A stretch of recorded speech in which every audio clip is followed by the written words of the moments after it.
Whoops! Men in Black. Yan. Para sa likod.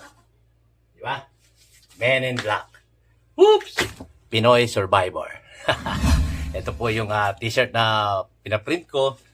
Ito po sublimation. At ito, makikita nyo. Pakita ko sa inyo kasi suot ko. Yan. Yan. So, tapat din ang puso yan. Ito po yan. Oh. Asan na ba?